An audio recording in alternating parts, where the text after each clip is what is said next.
이 시간 하나님께서 우리에게 주신 말씀은 시편 17편 13절에서 15절 말씀입니다. 제가 가진 성경으로는 구약성경 813쪽에 있습니다. 시편 17편 13절에서 15절입니다. 제가 한 절, 성도님들께서 한 절 교독하신 후 마지막 절은 합독하시겠습니다. 여호와여 일어나 그를 대항하여 넘어뜨리시고 주의 칼로 악인에게서 나의 영혼을 구원하소서. 여호와여 이 세상에 살아있는 동안 그들의 분깃을 받은 사람들에게서 주의 손으로 나를 구하소서. 그들은 주의 제물로 배를 채우고 자녀로 만족하고 그들의 남은 산업을 그들의 어린아이들에게 물려주는 자니이다. 나는 의로운 중에 주의 얼굴을 배우리니 깰 때에 주의 형상으로 만족하리이다. 아멘. 우리가 살아도 주를 위하여 살고 죽어도 주를 위하여 죽나니 그러므로 사나 죽으나 우리가 주의 것이로다. 아멘. 사나 죽으나 주의 것으로 되신 우리 모든 성도님들을 축복합니다. 우리 성도님들의 삶이 주를 위하여 살고 주를 위하여 죽는 이 삶이 더 구체적이고 더 현실이 되도록 우리의 삶에서 그 일을 이루시는 그 하나님을 찬양합니다. 네, 그렇게 사시고 계시나요? 아멘. 네, 그렇습니다. 제가 지난번 설교 때 잃어버린 나를 찾아서라는 제목으로 설교를 했었는데요. 혹시 기억하시나요? 네. 계속해서 나를 찾는 시간을 보내고 계신지 참 궁금합니다. 에베소서 1장 말씀을 통해서 나를 잃어버린 내가 어떤 자였고 또 그런 나를 하나님께서 어떻게 찾으시는지 함께 말씀 나눴었는데요. 하나님 마음 안에 계획되고 또 다시 찾고 싶으신 나의 모습이 그냥 복 자체이고 하나님과 사랑과 기쁨의 교제를 하기에 너무나 충분한 그런 존재였다는 것을 또 말씀을 통해서 알려주셨습니다.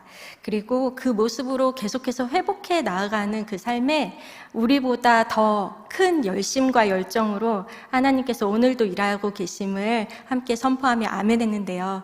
그 삶으로 계속해서 나아가는 우리 모든 성도님들과 제가 되었으면 좋겠습니다. 네.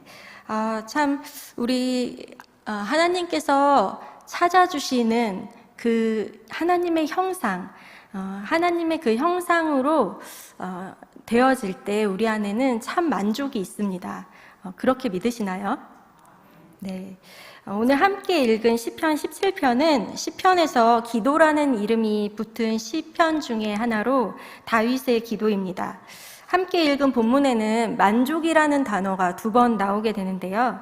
이 만족이라는 말은 마음에 모자람이 없어 흐뭇하다라는 뜻입니다. 우리는 어떨 때 마음에 모자람이 없이 흐뭇하십니까? 또 어떨 때 만족하시나요? 최근에 온라인 예배를 준비하고 또 다음 세대들을 어떻게 섬길지 이 온라인 안에서 어떻게 해야 될지 막 찾다가 요즘 많이들 이야기하는 메타버스라는 것을 좀 찾아보고 또 고민하는 시간들이 있었습니다. 메타버스라는 말을 혹시 들어보셨나요? 이 메타라는 말은 무언가를 초월하다는 뜻이고 이 버스라는 말은 유니버스라는 이 말의 합성어입니다. 네. 그런데 어떤 한 사람이 이 메타버스를 설명하면서 했던 이야기가 참 인상적이었습니다. 뭐라고 얘기를 했냐면요. 끊임없는 성취가 인간의 욕구인데 현실의 땅을 정복하고 또 그 정복한 땅 위에 건물을 세우고 그리고 그곳에서 모든 것을 사고 팔고 하면서 많은 것들을 소유하지만 이 사람 안에 있는 욕구를 채울 수 없게 되자 우리의 몸은 현실에 이 아날로그 지구 안에 있지만 생활은 점점 디지털 지구화로 되고 있다. 그 지구로 이동하며 그 욕구로 디지털 지구가 진화하고 있다. 그래서 현재 우리가 온라인상으로 하는 우리 성도님들도 다 핸드폰으로 이렇게 배달도 시켜서 드시고 막 이렇게 하시잖아요. 이렇게 온라인상으로 하는 이 모든 활동들이 이 욕구를 채우는 디지털 지구화로 된 이곳에서 계속해서 진화되는 활동의 이 모든 것이 바로 이 메타버스다라는 이야기를 했습니다. 그래서 제가 이 메타버스를 얘기하려는 건 아니고요.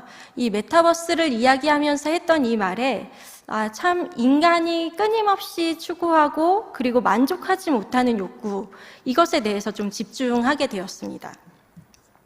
욕구는 만족되지 않고 계속해서 무언가를 만들어내고 추구한다는 것인데요. 이렇게 무언가를 내가 만들어내고 추구한다. 그리고 무언가를 중요하고 그래서 그것이 옳아 보이기 때문에 계속해서 추구하고 만들게 되는데, 이렇게 그것을 결정하는 우리 마음 중심에서 일어나는 일들을 우리는 이렇게, 다른 말로 이렇게도 얘기합니다. 세계관. 들어보셨죠? 세계관, 가치관, 이런 말들을 하게 되는데요. 이게 우리 마음 안에서 일어나는, 우리 중심 안에서 무언가를 옳다고 결정하는 이 일이 바로 세계관입니다. 세계관은 그렇게 어렵지 않고요. 태어나면서부터 지금까지 살아오면서 들었던 것, 배웠던 것, 반복되는 경험들, 전통으로 일관되어 온 이 문화에서 정보가 생기고 그것이 나의 정서와 감정, 가치가 동의되면서 믿게 되어지는 일의 반복으로 형성된 게 바로 세계관입니다. 쉽게 이해가 되셨나요? 네, 그래서 조금 더 쉽게 이야기를 하면, 저희 외할머니가 저 초등학교 저학년일 때부터 외갓집 가면 꼭 이런 말씀하세요. 너 커서 결혼할 때 이런 성씨를 가진 사람하고는 절대 만나지 마, 이렇게 이야기를 하세요. 그 성씨를 가진 사람은 정말 고집이 세고 사람이 안 돼 막 이렇게 얘기를 하셨어요. 생각나는 성씨가 있으신가요? 네, 고집하면 생각나는 그 성씨. 그런데 이게 뭐 특별한 일들이 아니었어요. 할머니 왜요? 이렇게 물어보면 내가 오늘 장에 가고 물건을 사려고 그러는데 그 성씨를 가진 그 양반이 물건을 안 깎아주지 뭐야. 그리고 내가 버스를 타려고 하는데 새치기를 하지 뭐야. 그 사람 성씨가 그런 거였어. 막 이렇게, 제가 특정 성씨를 얘기할 수 없기에. 네, 그렇게 계속해서 반복되는 할머니의 일상 속에서 이렇게 쌓아진 결과물이, 그 성씨를 가진 사람은 고집이 너무 세. 그 사람을 만나면 안 돼. 평생 고생해. 이렇게 말씀하신 거예요. 그런데 정말 그럴까요? 정말 그 성씨를 가진 사람은 고집불통에 절대로 만나면 안 되는 사람일까요? 네, 뭐 그럴 수도 있고 아닐 수도 있고요. 그리고 또 어쩔 때는 그렇다가 어쩔 땐 또 안 그럴 수 있고요. 그리고 그렇게 말을 하는 저 역시 그 사람보다 더 고집불통일 때가 있죠. 이게 객관적 진리가 아님에도 불구하고 계속해서 이런 식으로 듣고 반복되고 경험되어진 일들이 나의 어떠한 세계관을 만들어 놓고 있습니다. 그런 것들 이제 하나하나 생각나시는 게 있으시죠? 네, 그렇습니다. 그래서 이렇게 반복되는 일 속에서 자리 잡힌 이 결과로 얻어지는 모든 결과물들, 우리 안에 생긴 이 믿음이 세계관이 되고 그 세계관에 따라서 삶을 선택하고 또 그 삶의 결과가 생기고 그것이 조금 더 크게는 사회가 되고 문화가 되고 이제 나라가 되는 거죠. 그렇기 때문에 이런 세계관을 가지고, 그러니까 내가 갖고 있는 이 세계관을 가지고 기도하는 내용이나 또 무언가를 계속해서 원하고 추구하려는 이 나의 의지, 이 모든 것들이 어떻게 보면 이 내가 중요하고 옳다라고 생각하는, 그리고 반복되고 경험되어졌던 그 결과의 결과물이 근거가 되어 결정되게 됩니다. 오늘 본문에서 등장하는 두 번의 만족, 각각 다른 만족을 추구하고 있는데요. 첫 번째 만족은 14절에 나와 있습니다. 우리 함께 말씀 읽어볼까요? 시작. 세상에 살아있는 동안 그들의 분깃을 받은 사람들에게서 주의 손으로 나를 구하소서. 그들은 주의 제물로 배를 채우고 자녀로 만족하고 그들의 남은 산업을 그들의 어린 아이들에게 물려주는 자니이다. 아멘. 이들의 만족은 이 세상이 전부인 고백입니다. 소득과 분깃이 바로 이 땅에 있다는 것입니다. 오로지 배를 채우려고만 하는 목적, 하나님이 주신 것들로 자기 배만 채우는 것이 인생의 목적입니다. 잠깐만 생각해봐도 알 수 있습니다. 우리 사회의 이슈가 되고 또 문제가 되고 내 귀를 솔깃하게 하는 정보들, 오늘 당장 카톡을 열어서 이렇게 봤던 정보들, 인터넷을 보면서 봤던 정보들 어디에 머무르고 계셨습니까? 내 배를 채우는 것에서 나아가 자녀를 낳고 자녀들이 잘 살고 후에 자녀들에게 더 많은 것을 남겨주는 삶에 혹시 우리의 귀가 솔깃하지 않으셨습니까? 그래서 이 생각을 가진 이들은 이 만족을 채우기 위해서 이러한 일들을 하게 됩니다. 시편 17편 10절에서 12절 말씀인데요. 조금 길지만 우리 함께 읽도록 하겠습니다. 그들의 마음은 기름에 잠겼으며 그들의 입은 교만하게 말하나이다. 이제 우리가 걸어가는 것을 그들이 애워싸서 노려보고 땅에 넘어뜨리려 하나이다. 그는 그 움킨 것을 찢으려 하는 사자 같으며 은밀한 곳에 엎드린 젊은 사자 같으니이다. 아멘. 10절에 기름에 잠겼다는 뜻에 참 여러 가지 견해가 있었습니다. 그 중에 이 기름에 잠겼다라는 것이 물질적 풍요로 보는 견해가 있었는데요. 이들은 온통 자신들의 영의 능력, 풍요에 그 마음이 온통 기름처럼 이렇게 쌓여 있다라고 뜻하고 있습니다. 그리고 11절, 12절에 본 것처럼 일거수일투족, 지켜보며 언제든 위협하고 넘어뜨리려는 착취와 소유와 탐욕으로 인생의 목적만 채울 수 있다면 무엇이든지 하려는 그런 방법들이 보여집니다. 그런데 이 모습이 11절, 12절, 특히 12절에 있는 이 모습이 혹시 어디서 많이 본 모습 같지 않으세요? 네. 베드로전서 5장 8절 말씀에 보면 근신하라 깨어라 너희 대적 마귀가 우는 사자같이 두루다니며 삼킬 자를 찾나니. 우리가 읽은 본문 14절을 인생의 목적 삼아 만족하는 삶의 태도가 마치 우는 사자같이 두루다니며 삼킬 자를 찾는 이 마귀의 일과 너무나 비슷합니다. 창세기 3장 하와를 유혹했던 사단은 처음부터 속이는 자로 왔습니다. 더 큰 만족을 줄 수 있을 것 같이 하와를 유혹합니다. 창세기 3장 5절에 너희가 그것을 먹는 날에는 너희 눈이 밝아져 하나님같이 되며 선악을 알 줄 하나님이 아심이니라. 너희가 하나님같이 될 거야. 더 큰 만족을 줄 수 있을 것 같이 그렇게 유혹하며 속이는 자로 왔습니다. 사단은 우리가 만족하며 정말 이 세상에서 만족하고 너무 행복을 누리기를 원해서 사단은 그렇게 했을까요? 먹음직하고 보암직한 거짓말들. 하나님이 정말 그러셨어? 하나님에 대한 오해와 불신으로 하나님을 왜곡하고 또 세상을 왜곡하고 나 자신까지 왜곡하게 합니다. 제가 책을 보다가 제라드 월슨의 거짓복음이라는 책을 읽게 되었는데요. 이 사단의 거짓말로 이 세상, 지금 현재 우리가 살아가는 이 세상을 어떻게 거짓말로 속이고 있는지 8가지로 소개하는 것을 좀 보게 되었습니다. 첫 번째는 하나님은 오직 내가 행복하기를 바라셔. 너 정말 행복하기를 바라셔. 하나님 우리 행복도 원하시죠.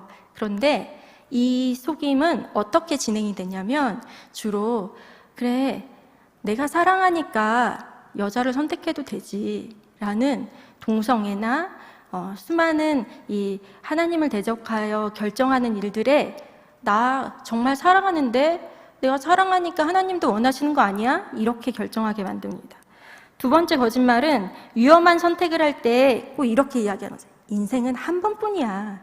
그냥 너 원하는 대로 해 라고 말하는 것. 그리고 세 번째는 너만의 진리로 사는 거야. 절대적인 하나님의 말씀에 근거한 이 절대적 진리가 아닌 상대적 진리로 너만의 진리로 사는 거야. 네 생각이 그렇게 맞으면 그렇게 살아 라고 이야기하는 거죠. 네 번째는 내가 지금 느끼는 것을 믿어. 느껴지는 게 전부야. 이 느껴지는 감각대로 살아 라고 이야기하는 거예요. 여섯 번째는 모든 것을 내려놓고 하나님께서 하시게 하자. 이거 너무 맞는 이야기 같죠. 내려놓음 막 이런 것처럼. 그러나 이것이 결국에는 순종을 하지 못하게 하는, 나는 순종하지 않고 하나님만 하시는 일, 그래서 나는 그냥 팔짱 끼고 지켜보기만 하면 돼 라는 식으로 우리 안에 속임을 가져옵니다.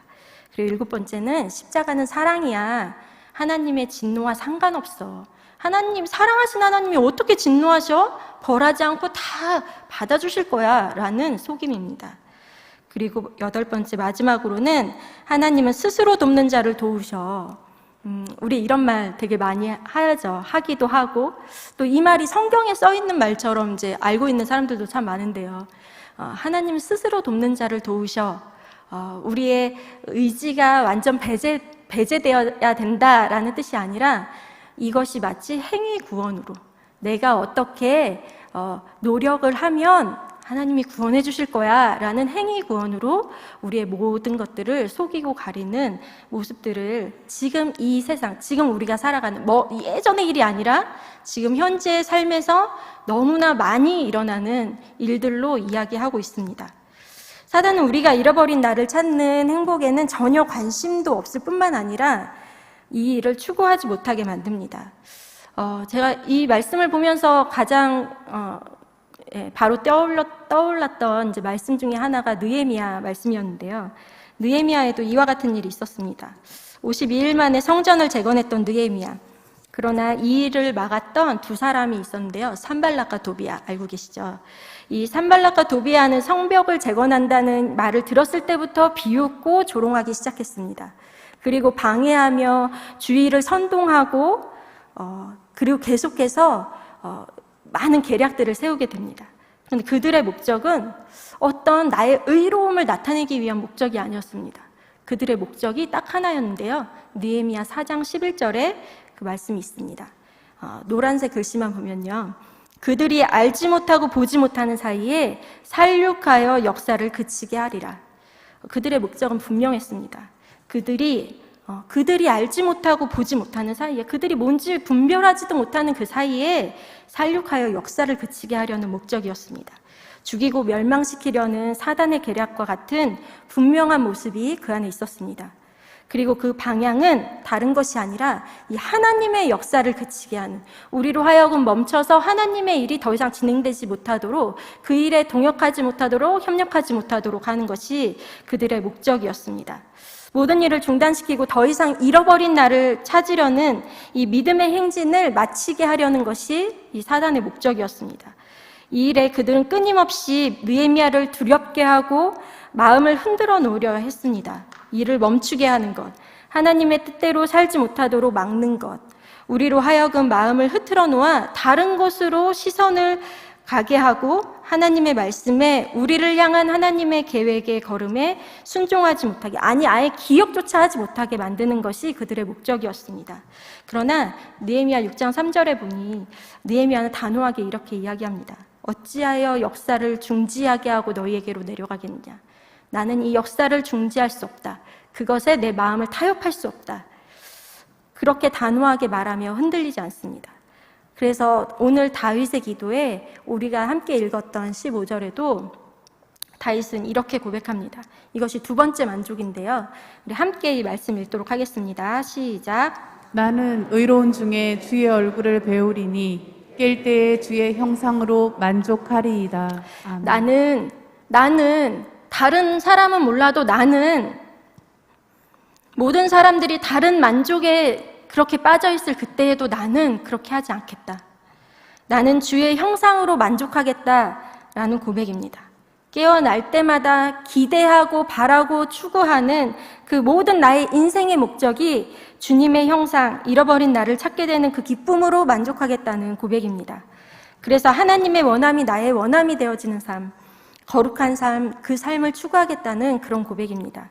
그래서 다윗은 의로운 중에 주의 얼굴을 보겠다고 고백합니다.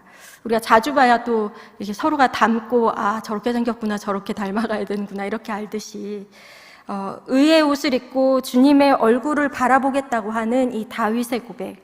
함께 읽진 않았지만 17편 1절에서 5절 말씀을 보면 다윗의 고백은 그래서 더 어마어마합니다. 마치 이게 넘사벽 같은데요. 제가 처음에 시편 17편 1절부터 5절을 읽을 때 아이고 막 이러면서 읽었어요. 이 넘사벽이란 말이 저절로 이렇게 나오더라고요. 이 넘사벽이란 말이 무엇이냐면 넘을 수 없는 4차원의 벽. 그래서 너무 우월해서 비교조차도, 그 비교의 대상조차도 될 수 없다라는 그런 뜻인데요. 재밌는 말이 참 많죠. 이 다윗의 고백이 그랬습니다. 1절부터 5절 말씀 교독하면서 함께 읽어볼까요? 제가 먼저 읽도록 하겠습니다. 여호와여 의의 호소를 들으소서. 나의 울부짖음에 주의하소서. 거짓되지 아니한 입술에서 나오는 나의 기도에 귀를 기울이소서. 주께서 나를 판단하시며 주의 눈으로 공평함을 살피소서. 주께서 내 마음을 시험하시고 밤에 내게 오시어서 나를 감찰하셨으나 흠을 찾지 못하셨사오니 내가 결심하고 입으로 범죄하지 아니하리이다. 사람의 행사로 논하면 나는 주의 입술을 말씀을 따라 스스로 삼가서 포악한 자의 길을 가지 아니하였사오며 나의 걸음이 주의 길을 굳게 지키고 실족하지 아니하였나이다. 아멘. 혹시 제가 넘사벽이라고 말한 이유를 아시겠어요? 네. 1절부터 너무 탁 막혔습니다. 거짓되지 아니한 입술. 이렇게 네, 넘사벽 같았는데요. 2절에 하나님 나를 판단하시며, 어느 누구도 하나님 앞에 서서 판단받는 것에 당당할 수 있는 사람은 없습니다. 그리고 더 나아가 주의 눈으로 공평함을 살피소서. 그런데 이것이 다윗의 진짜 우월한 자기 고백이라면 이 말씀은 정말 우리와 상관없는 다윗 특별한 사람의 고백이야, 이렇게 끝나고 말 것입니다. 그런데 다윗의 기도의 시작은 이랬습니다. 여호와여 정직하게 고백합니다. 거짓이 없는 진실한 기도. 내 마음 깊은 곳에서 나오는 나의 세계관에 근거한 고백 말입니다. 현재 나의 모습이 사실 그렇지 않더라도 이 나의 세계관을 바꾸신 하나님의 믿음으로 하나님이 이루신 이 놀라운 믿음의 사건으로 그렇게 고백한다는 겁니다. 그 내용은 하나님 나를 심판하여 주십시오. 나를 주의 공정함으로 치시고 하나님만이 나의 재판장이시고 오직 하나님의 공정함을 기준 삼아 저는 그렇게 살겠습니다. 나를 그렇게 통치하여 주십시오. 그렇게 고백하는 고백이었습니다. 하나님이 나의 왕 되셨으며 우리는 불이하나 우리가 주일날 말씀 들었던 것처럼 그리스도로 옷 입은 은혜 입은 죄인의 정체성으로 살기에 우리를 정죄하지 않으시는 하나님 앞에 경외함으로 살겠다는 마음 중심 세계관으로부터 나오는 이 정직한 고백으로 믿음의 기도, 또 믿음의 이 기도가 되어졌던 것입니다. 우리도 이렇게 기도하고 있는 거죠. 그래서 처음부터 정직하고 의로운 사람이 아닌 존재의 근원을 바꾸신 예수 그리스도로 옷 입혀주신 은혜로 인해 우리도 하나님 앞에 정직하게 기도하며 구할 수 있는 것입니다. 그래서 몇 번을 다시 읽으며 묵상할 때, 그렇구나. 이게 다윗의 어떤 특별함으로 인해서 이루어진 고백이 아니라 이게 나의 고백이구나. 나를 분명한 예수 그리스도로 옷 입혀주신 그 분명한 나의 정체성이 있기에 나 오늘 이렇게 고백할 수 있구나 라는 믿음의 고백으로 함께 기도하게 되었습니다. 그러나 앞에서 말한 이 악인의 만족, 악인의 세계관은 우리가 이 어려운 일을 겪을 때 그리고 고난이라고 생각하는 순간마다 우리의 마음을 엄습하며 역사를 그치게 하려고 합니다. 그래서 다윗은 이렇게 기도합니다. 시편 17편 7절 말씀 함께 읽겠습니다. 시작. 피하는 자들을 그 일어나 치는 자들에게서 오른손으로 구원하시는 주여, 주의 기이한 사랑을 나타내소서. 네, 첫 번째로 하나님 주의 기이한 사랑을 나타내 주십시오 라는 기도입니다. 우리는 참 너무나 쉽게 망각해 버립니다. 마치 단기 기억 상실증에 걸린 것처럼 내가 어떤 은혜를 입은 자인지 너무나 쉽게 잊어버리게 됩니다. 주의 오른손으로 구원하신, 주의 능력의 오른손으로 구원하신 예수 그리스도의 십자가의 그 사랑이 오늘도 우리를 승리케 함에도 불구하고 우리가 잊어버리는 거죠. 그래서 다윗은 이 수많은 어려움이 그리고 고난이 엄습할 때마다 하나님께 구합니다. 하나님, 주의 기이한 사랑을 오늘도 나타내어 주십시오. 혼란스러운 이 세상 가운데 살면서 내 마음을 지킬 수 있는 건 이 세상을 사랑하는 것이 아니오 하나님을 사랑할 때만 가능합니다 라는 이 믿음의 고백을 동반한 하나님께 간절히 구하는 고백입니다. 두 번째로 이길 힘은 8절에 나와 있습니다. 8절 말씀 함께 읽도록 하겠습니다. 시작. 나를 눈동자같이 지키시고 주의 날개 그늘 아래에 감추사. 나를 지키시고 감춰 주십시오. 나는 주님이 필요합니다. 나는 스스로 지킬 수 없는 자입니다. 나는 오늘도 그래서 정말 주님이 필요합니다. 라는 고백입니다. 나를 지킬 수 있는 분이 하나님이시고 주의 날개 그늘 아래만 정말 안전합니다. 하나님께 의존되어야만 살 수 있는 존재라는 이 존재의 고백과 함께 나 혼자는 설 수 없는 포도나무에 붙어 있어야 살 수 있는 가지인 그 고백을 하나님께 이렇게 기도로 올려드리는 것입니다. 세 번째 기도는 9절에 나와 있습니다. 9절 말씀 또 함께 읽도록 하겠습니다. 내 앞에서 나를 앞지 않은 악인들과 나의 목숨을 노리는 원수들에게서 벗어나게 하소서. 하나님, 모든 원수의 괴력으로부터 벗어나게 하옵소서. 나의 세계관, 나의 믿음, 나의 가치관, 나의 감정과 정서, 이 모든 것이 이 악인들과 원수들에게 에워싸여 있지 않고 그 자리에서 벗어나게 해달라는 기도입니다. 모든 상황과 환경을 주관하시는 하나님을 인정하며 그 가운데 침식당하지 않고 벗어날 수 있고, 또 때로는 그 상황을 벗어나지 못하더라도 그 안에서 견딜 수 있는 힘을 구하는 기도가 이 기도입니다. 세상 속에 살면서 무엇을 위해 살아가는지 우리는 잊어버릴 때가 너무나 많습니다. 오늘도 내가 무엇을 위해 살아가야 되지? 이것을 잊어버릴 때가 우리가 너무나 많습니다. 보여지고 들려지고 또 느껴지고 감각되어지는 것이 진리로 착각하며 살 때가 참 많습니다. 특히 현실에서 어려움과 고난이 찾아오면 우리는 더더욱 그렇습니다. 눈에 보여지는 것들을 붙잡으려 하고 눈에 보여지는 것을 찾으며 사람들에게 의지하게 되고 사람들에게 방법을 구하는데 더 빠르게 됩니다. 제가 지난주에 이사를 했습니다. 이사를 하면서 참 많은 생각들을 하게 되었습니다. 말씀을 또 묵상하면서 또 이사를 하는데 이사할 때는 저도 막 정신이 없이 이사를 하게 됐는데 이사를 하고 나서 두 가지를 이제 좀 생각하게 됐습니다. 하나는 제가 이렇게 집을 보는데 집이 없네 막 이러면서 집을 볼 때 저희 부서 선생님이 한 분이 이런 말씀하셨습니다. 전우사님 너무 좋은 집부터 보면 안 돼요. 이렇게 눈이 너무 높아지면 다른 게 안 보여요. 막 이렇게 이야기하시는데요. 정말 그렇더라고요. 예, 좋은 집을 보고 나니 다른 집은 이렇게 쉽게 선택할 수 없고, 그리고 또 하나 또 이제 경험되어졌던 건 물건을 정리하면서 좀 느껴졌던 것입니다. 참 많은 물건들을 쌓아놓고 살고 있구나. 다 쓰지도 않으면서 누구에게 주지도 않고 나의 유익을 위해서 오로지 나의 만족을 위해서만 쌓아놓고 있었구나. 이런 것들을 좀 생각하게 되면서 참 하나님 앞에 회개하는 시간들이 있었습니다. 이렇게 저한테 이사라는 어떤 한 숙제가 떨어지고, 그리고 이 숙제를 해결해 가면서 하나님은 다시 한번 너 어디에 소속된 자야? 그리고 너 지금 무엇으로 만족해야 해? 이렇게 다시 한번 물어보시는 것 같았습니다. 참 그러면서 그렇구나. 이 땅에서 내가 영원히 살 것처럼 사는 거 아니지. 나의 본향이 어디지? 내가 무엇을 위해 살아야 하지? 나의 만족은 정말 어디에 있지? 그 만족을 내가 정말 오늘도 그렇게 찾으려 하고 누리고 있는가? 이것에 대해서 계속해서 물어보는 시간들로 다시금 제 모든 생각들을 환기시켜 주시는 귀한 시간을 보내게 되었습니다. 이렇게 어려운 상황, 또 어떤 숙제라고 생각되어지는 시험들, 고난들, 이것은 어쩌면 내가 어떤 목적으로 지금 살고 있는가, 어떤 목적으로 살아야 하는가에 대해서 다시 한번 내 생각을 환기시키고 또 정리케 하며 결정하게 하는 이 귀한 시간으로 보낼 수 있습니다. 오늘 시편 17편 다윗의 기도 속에서도 다윗은 분명하게 선포하고 있습니다. 나는 주님의 형상으로 만족하는 삶을 선택하겠습니다.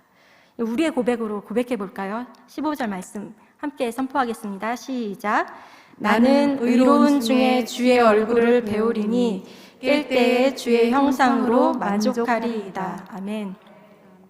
잃어버린 나를 찾는 삶에 하나님의 의지와 열심으로 찾으시는 것이 아니라 우리의 그 끊임없는, 다윗이 3가지의 기도를 했던 것처럼 다윗의 끊임없는 이 몸부림이 우리의 몸부림이 되었으면 좋겠습니다. 주님의 형상으로 만족하는 삶, 하나님 그것으로 나는 오늘 충분합니다. 그렇게 나는 살아야 됩니다. 이것이 나 개인뿐만 아니라 우리 자녀들을 살리고 교회와 또 이 나라와 이 민족을 살리는 길입니다.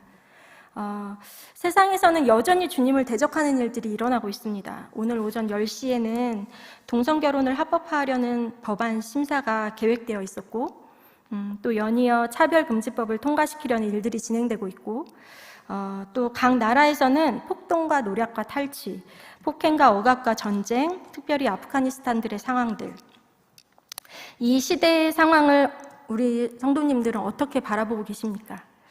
또 무엇을 위해 어떻게 기도하고 계십니까?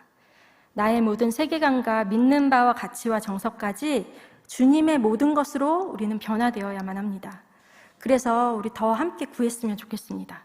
오직 주님의 형상으로 만족하는 삶. 의로운 중에 주의 얼굴을 뵙겠다. 내가 의의 옷을 입은 나, 내 존재가 변화된 나, 예수 그리스도로 의로워진 나, 하나님의 얼굴을 더 가까이 뵙겠습니다. 주님의 얼굴로 내 시선을 향하여 고정하겠습니다. 그렇게 내가 변화되어야만, 그리고 그러한 변화가 나의 기도를, 그리고 나의 삶을, 그리고 내가 영향을 미치는 모든 공동체와 또 이 나라, 이 민족과 모든 세계 열방까지도 변화시키게 될 줄 믿습니다.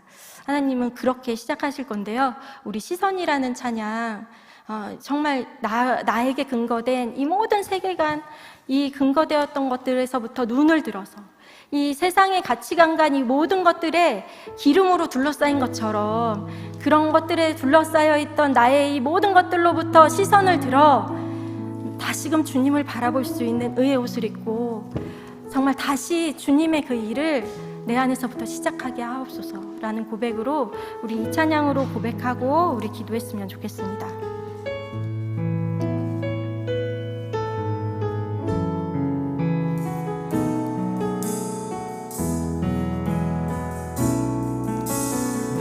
내게로부터 눈을 들어 주를 보기 시작할 때 주의 일을 보겠네.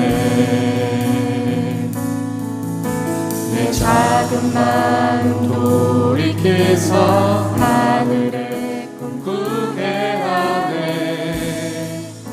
주님을 볼 때 내게로부터 눈을 들어 내게로부터 눈을 들어 주를 보기 시작할 때 주의 일을 보겠네. 내 작은 마음 돌이켜서 하늘의 꿈 꾸게 하네. 주님을 볼 때 모든 시선을 주님께 드리고 시선을 주님께 드리고 살아계신 하나님을 느낄 때 내 삶은 주의 역사가 되고 하나님이 일하기 시작한 모든 시선을 주님께 드리고 시선을 주님께 드리고 살아계신 하나님을 느낄 때 내 삶은 주의 역사가 되고 하나님이 일하기 한 번 더 찬양하겠습니다. 모든 시선을 주님께 드리고 살아계신 하나님을 느낄 때 제 삶은 주의 역사가 되고 하나님이 일하기 시작한 우리 함께 기도하겠습니다. 하나님, 나의 거짓된 세계관을 깨뜨려 주시고 주님의 형상으로 만족되어지는 삶을 살도록 함께하여 주옵소서. 주의 기이한 사랑을 나타내어 주옵소서. 지키고 감추소서. 모든 원수의 계략으로부터 벗어나게 하옵소서. 주여 한번